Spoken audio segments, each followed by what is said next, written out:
I'd like to talk about generative AI and cybersecurity today. And getting into my Gen AI talk, I'd like to give you some statistics to understand why business leaders and journalists like you have to think about this problem. So Jeff already talked about these statistics. And before his talk, did you actually know that 10% of global GDP is lost due to cyber criminal activities every single year? 10% of global GDP, 10 trillion US dollars every year. And you have to think about it, because this only includes cyber criminal activities. This excludes cyber attacks launched by state-sponsored actors to steal your intellectual property information, or to launch strategic disruptions by cyber means, like wiper malware attacks. So if you include those attacks by state-sponsored actors, then it will not 10% of our global GDP. It will be way bigger than that. So that is why business leaders and also as cyber defenders, we have to think about it to protect our global economy and also national economy and also business operations. However, generative AI already accelerated malicious efforts by cyber criminals and state-sponsored actors to launch their malicious cyber campaigns. And Microsoft and OpenAI published a really intriguing report in February 2024, 2 months ago, that state-sponsored actors, namely North Korea, China, Russia, and Iran, already started using generative AI for reconnaissance, scripting, vulnerability research, social engineering, and also anomaly detection evasion. And they're shortening the amount of time to spend on launching malicious cyber activities. So how much they have been able to shorten their time. So according to Radware, actually if you use generative AI, you can shorten the time to spend on vulnerability research by 90%. So you can use only 10% of your time you used to spend on vulnerability research. So that's a great news for cyber attackers, bad news for cyber defenders.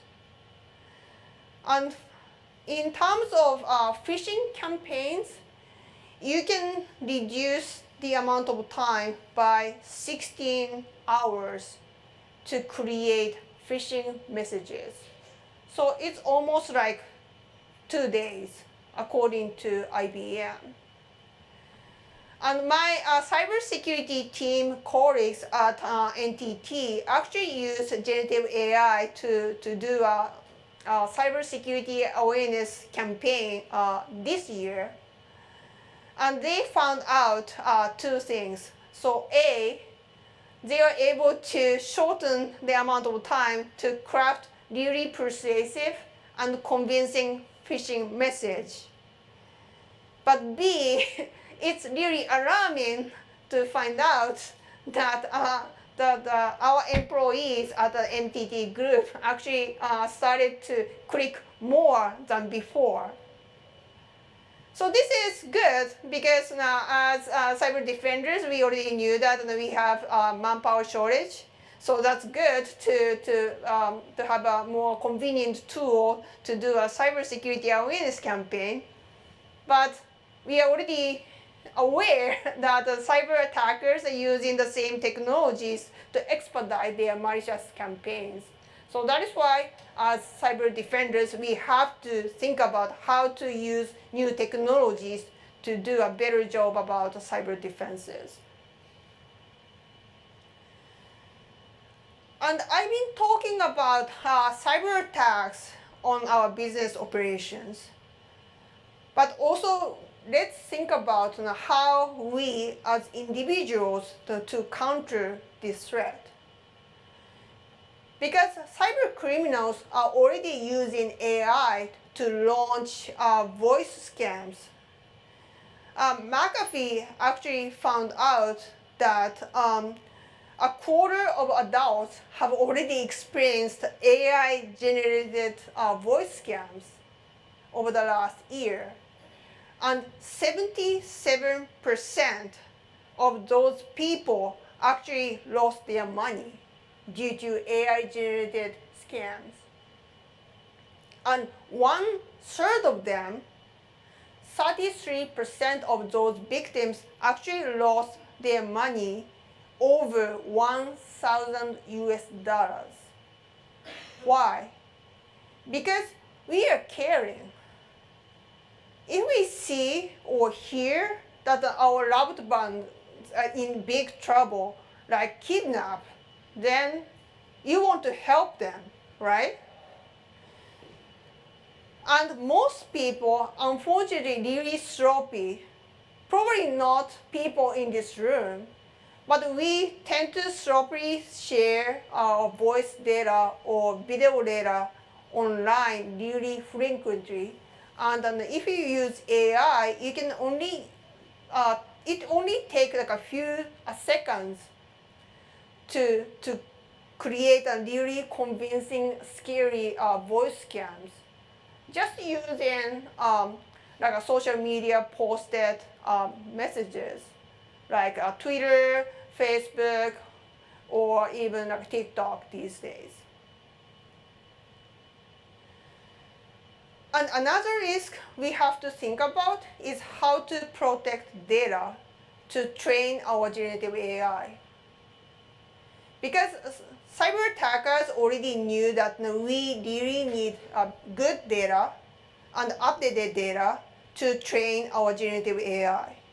So they are trying to do data poisoning.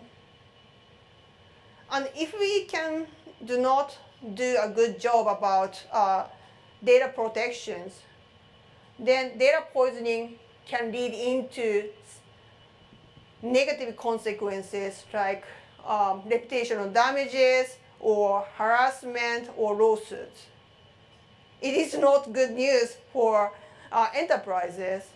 So that is why we should think about how to apply zero trust architecture not to our IT assets, but also to the data to put into train the data sets for generative AI. And here's the good news.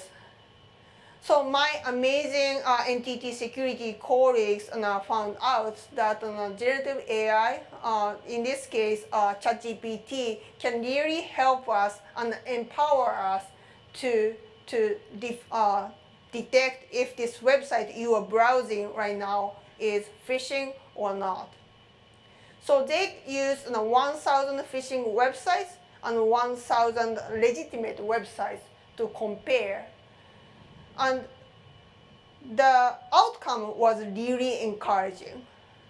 So if you use GPT-4, the accuracy ratio was actually over 98%, so almost perfect. And even if you use free version of ChatGPT, GPT 3.5, it's still good because it was over 86% to distinguish if this website is legitimate or not. And the steps they took are quite simple. So the first one is to ask ChatGPT, this website uses typical social engineering techniques. So tick. The second one to look at is if this website manipulates the name of the famous brand. It is really typical ways and for the phishing attackers use. And the third one, the last but not least, is to ask ChatGPT why this reached this conclusion that this website is legitimate or not. And in this way, only 3 steps to take, you can have a really good high accuracy to tell and evade phishing campaigns. So now you can tell that the cyber attackers are already using generative AI to accelerate their malicious efforts to launch cyber criminal or state-sponsored actors or campaigns. And so they're acting in a machine speed. And we, as cyber defenders, need to act in the machine speed as well, because otherwise we cannot keep up. And Gartner's published a really alarming statistics last year. So they predict that 50% of cybersecurity professionals, our colleagues, our community members, are quitting their cybersecurity job by the year of 2025, next year. And another alarming statistics is that 25% of those people are actually quitting cybersecurity job forever. Why? Why do we have to lose our precious colleagues and comrades? Because they just cannot keep up. They're under overwhelming pressure and stresses because the amount of their work is increasing every day. So that is why we have to empower our cyber defenders with new technologies as much as we can. And I really appreciate your interest in cybersecurity and new technology. So let's work together in a machine speed. Thank you.